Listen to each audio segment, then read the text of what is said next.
শান্তি। Good morning. সবাইকে নমস্কার জানাই।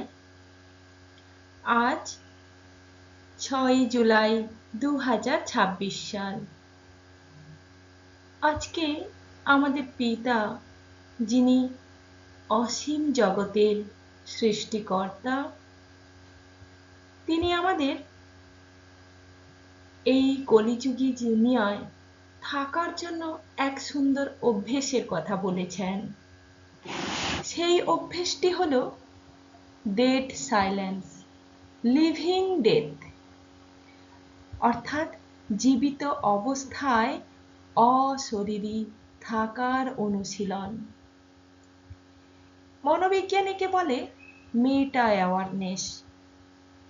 তাহলে বেঁচে থাকতে কি ডেড সাইলেন্স হওয়া যায়, লিভিং ডেথ হওয়া যায়? ঈশ্বর কিভাবে আমাদের ব্যাখ্যা দিচ্ছেন? কি অভ্যেস অনুসরণ করলে আমরা জীবিত থেকেও সুন্দর সাইলেন্স অর্থাৎ মৃত ব্যক্তির মতো থাকতে পারব? ভুল ব্যাখ্যা কেউ নেবেন না। মৃত কথার অর্থ এই নয় যে শরীর থেকে প্রাণ চলে যাওয়া। এখানে কোন কোন বিষয়গুলো আমাদের লক্ষ্য রাখতে হয়, যার দ্বারা আমরা নিজেদেরকে সেফ রাখতে পারি, সেই বিষয়গুলি আমাদের সমাধি দেওয়া উচিত। সেই বিষয়গুলি আমাদের সৎকার করা উচিত, যার দ্বারা আমরা নিজেদেরকেও বাঁচাতে পারি, আমরা সংসারও বাঁচাতে পারি, কর্মক্ষেত্র এবং সম্পর্ক সমস্ত কিছু আমরা অ্যালাইভ করতে পারি। সেই বিষয়গুলো আমরা আজকে একটু আলোচনা করব।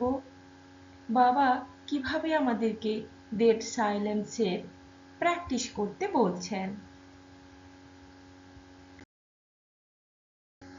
ডেড সাইলেন্স কি? জীবিত অবস্থাতে এই শরীর থেকে পৃথক হয়ে যাওয়া, অশরীরী হয়ে বাবাকে স্মরণ করো, একেই বলা হয় ডেড সাইলেন্স। এটা আমার কথা নয়, এটাই মুরলিতে বলেছে। কিন্তু আমরা তো বুদ্ধিমান, আমরা ভাববো জীবিত অবস্থায় কিভাবে শরীর থেকে পৃথক হওয়া যায়। তাহলে শরীর আর জীবন এই দুটোর মধ্যে পার্থক্য করতে শিখতে হবে। শরীরের দ্বারা আমরা কাজ করি, শরীর আমাদেরকে কাজ করায় না। অর্থাৎ আমরা জানি আমাদের নার্ভাস সিস্টেম, আমাদের মস্তিষ্ক, আমাদের ব্রেন কিভাবে কাজ করে। অর্থাৎ আমাদের যে কর্ম ইন্দ্রিয় আছে, জ্ঞান ইন্দ্রিয় আছে, সেগুলির দ্বারা আমরা কাজ করি। ব্রেন আমাদের ইনস্ট্রাকশন দেয়, আমরা কাজ করি। ঠিক সেই রকম যেমন আমরা যদি ভাবি যে সমস্ত কিছু আমি করতে পারবো, সবাই আমার ইচ্ছা অনুসারে চলবে, ভাবুন তো এই ধারণাটা কি ঠিক? তাই বাবা বলছেন এই কলিযুগ মানে কলহকারী যুগ, কাঁটার যুগ। কতভাবে বাবা ব্যাখ্যা দেন। এই কাঁটার যুগে বহু কিছুই আসবে যা আমাকে উত্তেজিত করবে, সেটা আমাদের ইন্দ্রিয়ের মাধ্যমেই যাবে ভেতরে। তাই ইন্দ্রিয়গুলোকে একদম সাইলেন্সে রাখা, স্থিতিল করা, ইন্দ্রিয়গুলোকে এতটাই শান্তির পজিশনে নিয়ে আসা যে ইন্দ্রিয় আমার ইনস্ট্রাকশন ছাড়া একদম চলবে না। ঠিক রোবটের মতো। রোবটকে আমরা যতই উপকারী বলি না কেন, যতক্ষণ না তার মধ্যে প্রোগ্রাম সফটওয়্যার থাকছে, ইনস্ট্রাকশন ঠিক মতো থাকছে, ততক্ষণ সে কাজ করবে না। ঠিক আমরাও আমাদের ইন্দ্রিয়ের উপরে বিজয় প্রাপ্ত করতে হবে। ইন্দ্রিয়গুলোকে আমাদের স্থিতিল বানাতে হবে। আর এই শরীর কি? এই শরীরের ভেতরে কি আছে? এই ভেতরে রয়েছে আমি আত্মা। আমি এই শরীরের মালিক নাকি শরীর আমার মালিক? এইগুলো ভাবনার বিষয়।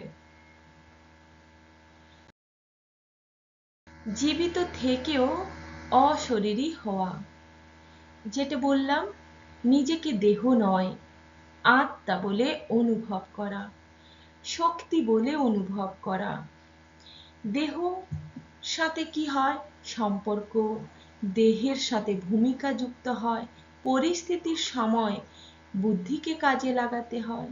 তাই এই সময় একটু সাইলেন্সে থেকে ভাবা, এই পরিস্থিতিতে আমার বুদ্ধি কি কাজ করছে, আমার মন কি ভাবছে, কোন ধরনের থট বা সংকল্প উৎপন্ন করছে।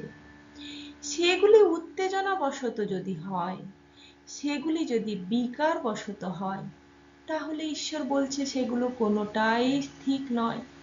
তাই একবার স্থির হয়ে চিন্তা করা, সেটাকেই বলা হয় জীবিত থেকে অশরীরী হওয়ার অনুভব। কেউ বুঝতে পারবে না যে এত সাইলেন্স কি করে হয়ে গেল এত কঠিন পরিস্থিতিতে। অর্থাৎ পরিস্থিতি থেকে পালিয়ে যাওয়া নয়, শান্তভাবে থেকে তার সাথে লড়াই করা বা মোকাবেলা করা। ঈশ্বর বলেন আত্মার স্বধর্ম হলো শান্ত স্বরূপ। আমরা সবাই শান্তি পছন্দ করি, তাই শান্তির জায়গাগুলো খুঁজি। দেখবেন যেখানে বেশি কোলাহল সেখানে আমরা যেতে পছন্দ করি না, আর ঝগড়া অশান্তি কেউই পছন্দ করি না। তাই একটু শান্তি কোথায় আছে, কিভাবে শান্তিতে থাকা যায়, তার পেছনে আমরা দৌড়াই। তার জন্য আমাদেরকে ঈশ্বর বলছেন তুমি সশরীরে থাকবে, শরীরের মধ্যে থেকে তুমি যাবে কোথায়? সমস্ত কর্ম করতে হবে, সমস্ত সম্পর্কে আসতে হবে, কিন্তু আসক্তি ছাড়া। আসক্তি যদি থাকে তখন অশান্তির পরিবেশ তৈরি হবে। কেননা আপনার অনুসারে সবাই চলতে পারে না, কারণ সবাই ইউনিক, সবাই আলাদা আলাদা চরিত্রে এখানে অভিনয় করছে, সবাই আলাদা আলাদা তার কর্মফল নিয়ে এসেছে, তার হিসাব কিতাব নিয়ে এসেছে। তাহলে সে কেন আমার সমস্ত কিছু ইচ্ছা পূরণ করবে? ভাবনার বিষয়। তাই চিন্তার যে কোলাহল মনের মধ্যে চলতে থাকে তাকে থামিয়ে দেওয়াই হলো ডেড সাইলেন্স। অতীতের অনেক অনুশোচনা, ভবিষ্যতের অনেক দুশ্চিন্তা, বর্তমানে অনেক অপ্রয়োজনীয় চিন্তা, এগুলোই আমাদেরকে কি করে? উত্তেজিত করে, আমাদের ভেতরে অনেক অশান্তির জন্ম দেয়। তাই শান্তি তখনই আসবে যখন আমরা চিন্তার কোলাহল মনের মধ্য থেকে থামিয়ে দেব। এখানে থামানোর একমাত্র উপায় হলো নিজের পরিচয় জানা, আমি আত্মা, নিজের স্বরূপ জানা, আমি শান্ত স্বরূপ, পবিত্র স্বরূপ, জ্ঞান স্বরূপ, শক্তি স্বরূপ, আনন্দ স্বরূপ, সুখ স্বরূপ, প্রেম স্বরূপ। এই স্বরূপগুলো যদি আমাদের সম্মুখে থাকে তাহলে আমরা অনায়াসে আমাদের সমস্ত চিন্তাকে থামিয়ে ফেলতে পারি। সত্যিকারের শান্তি, যেটা মুরলিতে বলা হচ্ছে, এটাই হলো সত্যিকারের শান্তি। মানুষ শান্তি কি তা জানে না। অর্থাৎ শান্তি মানে যে কথা বলছে না, যে চুপচাপ আছে, সেটাই শান্তি। তার অন্তরে কিন্তু অনেক যন্ত্রণা বাসা বাঁধছে, অন্তরের ভেতরে কিন্তু অশান্তি। তাকেই আমরা বলবো না কখনো প্রকৃত শান্তি। অন্তর যখন সম্পূর্ণ শীতল হবে তখনই হবে প্রকৃত শান্তি। তাই কর্মের সময় আসক্তি না থাকাই হলো অশরীরী অবস্থা। আমরা তো একটু কর্ম করলেই অনেক ফলের আশা করি, সেই আশাই কিন্তু আমাদের নিরাশার কারণ। তাই আশা না করে শুধুমাত্র কর্মতে অ্যাটেনশন রাখা, সময় অনুযায়ী কর্ম করা, একেই বলা হয় অশরীরী অবস্থায় থেকে কর্ম করা। ডেড সাইলেন্স মানে ভেতরের শব্দ বন্ধ হওয়া। ভেতরে আমরা একা একা অনেক কিছু ভাবি, অনেক কিছু প্ল্যান করি, অনেক কিছু চিন্তা করি। তো এগুলোই আমাদের কি ধরনের চিন্তা? এই চিন্তাগুলো আমার ভেতরে কম্পন তৈরি করছে নাকি আমাকে শান্ত করছে? এই চিন্তাগুলো আমাকে কতটা অস্থির করছে? এই ভাবনাগুলো কতটা শান্তি দিচ্ছে? সেই ভাবনাগুলো ভাবুন, যেই ভাবনা আপনার ভেতরকে শান্ত করবে, আপনার মন এবং বুদ্ধি স্থির করবে, যেই ভাবনা আপনাকে উন্নত পর্যায়ে নিয়ে যাবে, সেগুলি হলো ডেড সাইলেন্সের ভাবনা। তবে ভেতরে তখন শান্তি আসবে, ভেতরে যত শব্দের জাল, যত প্ল্যানিং, যত পরিকল্পনা, সেগুলি কিন্তু ঈশ্বরের আধারে এবং কল্যাণের আধারে আসবে। তাই ডেড সাইলেন্সের 3টি স্তর আছে। যখন আপনি মেডিটেশনে বসেছেন, তখন প্রথম কাজ হলো দেহ থেকে আলাদা ভাবা। আমি এই শরীর নই। হয়তো শরীরটাকে তুলে আমি মেডিটেশনে বসেছি শান্ত হয়ে, কিন্তু এই শরীর আমি নই, আমি হচ্ছি আত্মা। চিন্তা থেকে নিজেকে আলাদা করা। আমি চিন্তার স্রষ্টা, চিন্তা নিজে নই। অর্থাৎ আমার মন আমার নিয়ন্ত্রণে, আমি তাকে যেটা ভাবতে বলবো সেটাই ভাববে। নাকি অপরে খারাপ করেছে, অপরের চিন্তাগুলো আমি ভাবছি, কেন এটা করলো, ওগুলো আমার কাজ নয়, আমি কি করছি সেই চিন্তাটা চিন্তন করাই আমার কাজ। কর্ম থেকে আলাদা হওয়া। কর্ম আমার ধর্ম, কিন্তু ফল তো দেওয়া অপরের উপরে। সে ঈশ্বর হতে পারে, সে কোনো ব্যক্তি হতে পারে, সে পরিস্থিতি হতে পারে, সেটা আমার হাতে নেই। তাই আমি কর্মফলের দাস নই, কর্মের আমি কর্তা। তাহলে কর্তা আর দাস, এই দুটোর মধ্যে পার্থক্য করতে জানতে হবে। তাহলে একটা আপনাকে বললাম শরীর থেকে আলাদা হওয়া, একটা চিন্তা থেকে নিজেকে মুক্ত করা, একটা কর্ম থেকে কর্মফলকে আলাদা করা। এই 3টে স্তরকে একত্রে যখন আপনি আনতে পারবেন, তখন হবেন ডেড সাইলেন্সের স্রষ্টা।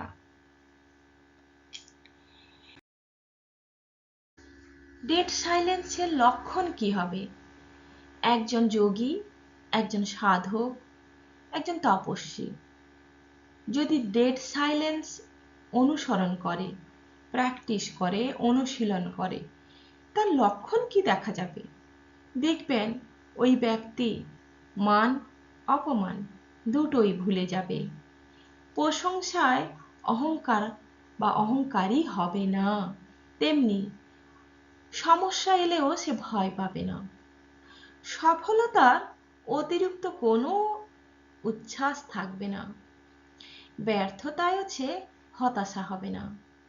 আর সমস্ত সিদ্ধান্ত হবে পরিষ্কার শান্ত মনে, এবং এই সিদ্ধান্তের ভিত্তি হবে কল্যাণকারী। ঈশ্বর যদি থাকতেন, তিনি কিভাবে এই সমস্যার সমাধান বের করতেন? তাই আমাদের ডেড সাইলেন্সের অনুশীলন আমাদের যে বাহ্যিক লক্ষণগুলো প্রকাশ করে, সেটা হলো সম্পূর্ণরূপে আমাদের ভেতরের অনুশীলনের প্রকাশ। না আমরা কোনো পরিস্থিতির দ্বারা বিচলিত হব, না আমরা ফলের আশা করব, না আমরা ভবিষ্যৎ নিয়ে চিন্তিত হব, না আমরা অতীতকে নিয়ে বেশি করে ব্যাখ্যা করব। তাই আমাদের কাছে সমস্ত কিছু একটা যেন ভারসাম্য আসবে। এটাই হলো ডেড সাইলেন্সের লক্ষণ।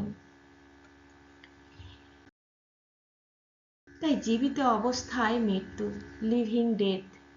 এখানে মৃত্যু মানে শরীরের মৃত্যু নয়, দেহ ভানের মৃত্যু, দেহ অভিমানের মৃত্যু, অর্থাৎ ভুল ভাবনার মৃত্যু, মিথ্যা আভিজাত্যের মৃত্যু, অহংকারের মৃত্যু, বিকারের মৃত্যু। নিজেকে ভাবুন, আমি শরীর নাকি আমি আত্মা? এই পরিচয় আপনার আগে স্থির করুন। আত্মাই হলো যে সত্য পরিচয়, আত্মাই হলো কর্ম, আত্মাই হলো ধর্ম, আত্মাই হলো সত্য। জীবিত অবস্থায় যে এটা অনুসরণ করে বা অনুভব করে সেই হয় জীবিত থেকে বিজয়, জীবিত থেকেই শান্তির অনুভব। অর্থাৎ মরে যাওয়া অহংকার, বেঁচে থাকা আত্মস্বরূপ। তাই অহংকার এর মৃত্যু ঘটান আর আত্মস্বরূপের জাগরণ ঘটান। তাই রাজযোগী আত্মা মানে শান্তির কম্পন, শক্তির কম্পন, পবিত্রতার কম্পন। এই কম্পনকে ছড়িয়ে দিন, জাগরণ করুন। তাই জ্বালামুখী যোগের অভ্যেস করুন। ওম শান্তি।